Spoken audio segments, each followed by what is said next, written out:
WLWT News 5, leading the way with breaking news. Yeah, this is a big deal today. A new agreement between the state of Ohio, the Cincinnati Police Department, and the city of Cincinnati is now in place. This all comes after violence in the city was highlighted on the national level over the summer. Thanks for joining us here at 4 o'clock. I'm Cherie Palello. My co-anchor Ashley Kirkland live downtown tonight. We have team coverage for you with Ashley and as well as our investigative reporter Karen Johnson on today's big announcement. Ashley, let's begin with you. You were at this news conference. It ended about an hour ago. And this sounds like a really big deal for the city. Yeah, Cherie, this is a major partnership with local, state, and federal authorities here. They say to crack down on violent crime in our city. Now, though, this is not the first time that we have heard of the potential for this partnership. Today kicked off the official partnership with the show of support from those leaders from all levels of our state, federal, and local government here at City Hall, inside the halls of inside of a room of City Hall. Now, the city, county, and state have agreed on joint operations to focus on what they say are crime hotspots in our city, which they say will target repeat offenders and some of the most violent offenders in our city. Now, Governor Mike DeWine says this will look like more Ohio State Highway Patrol troopers helping CPD in capacities that will help them to fight violent crimes, and also using the Ohio Investigative Unit to enforce laws where individuals are known to sell drugs and illegally possess firearms. DeWine saying that there are a relatively small number of criminals who commit the majority of these crimes.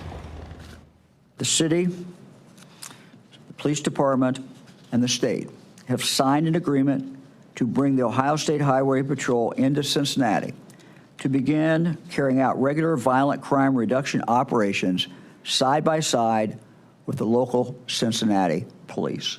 We will, in fact, target the violent criminals in the city who continuously disregard the law and disregard the welfare of their fellow citizens. Take them out of society, lock them up, and make Cincinnati safer. Now, DeWine saying that when he took office again, he asked cities, how could Ohio State Highway Patrol be of assistance in your cities, in Cleveland, Columbus, and here in Cincinnati? And this is just an expansion and an extension of that ask when he took office once again. I want to get over to my co-worker, colleague, Karen Johnson. Karen was in that news conference as well. And Karen, we heard from the federal government. What role will they play in this partnership here? Yeah, you know, Ashley, one thing that we have really heard time and time again from many of you in the public and also police officers here on the streets of Cincinnati, it's what many are calling the revolving door of justice. You know, a police officer, they say they'll make an arrest.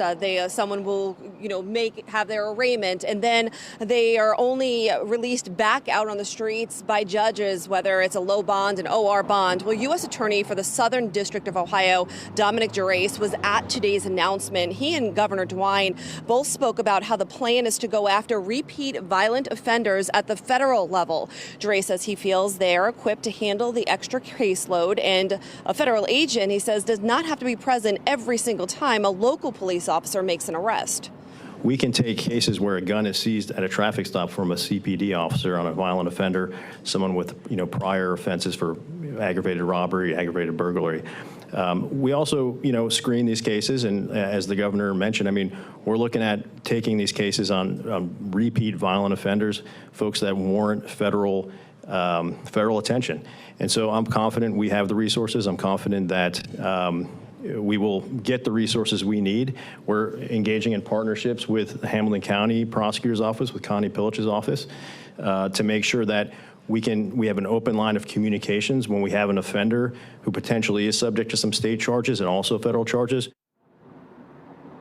And on a state level, Governor DeWine also talked about targeting high crime areas, actually liquor establishments, bars in high crime areas, especially ones that are known to have a lot of drug dealings, people carrying guns. He says that this new partnership, they're really going to go after those people and those establishments with help of the Ohio Investigative Unit. So another branch of the state OSP coming in to help that. Reporting live downtown, Karen Johnson, WLWT News 5. Now, Karen, I know a lot of people may be wondering, okay, what areas will this be in? Where will we see this in our city? You did ask the city leaders and the governor about this. What was their response? Yeah, Ashley, I asked the mayor directly that. Can you name specific areas of Cincinnati that they're going to be targeting? And he really did not go into naming. He did not name actually any specific areas. However, he did elaborate more on the aerial help. We're going to be getting OSPs, helicopters, choppers in to assist with going after these repeat violent offenders. And he says that's really going to be taking place across the Cincinnati area, across the city of Cincinnati. All right, Karen Johnson live for us here at downtown Cincinnati. Karen, thanks so much. And Cherie, again, when the governor and state leaders and city leaders asked how long would this partnership be in place, Governor Mike DeWine saying as long as the city wants them to be here. And so that was the answer that we got there. We'll have much more on this a little bit later at 4:30. Reporting live at City Hall, Ashley Kirkland, WLWT News 5. You know, from an outsider watching all of this, Ashley, it was at least nice to see you had Democrats and Republicans working together to say, okay, what can we do here to try and stop the violent crime within the city and some of the other neighboring communities. Ashley Kirkland, my co-anchor, of course, she's going to have much more reporting live coming up throughout the evening for you. Let's get to your forecast now.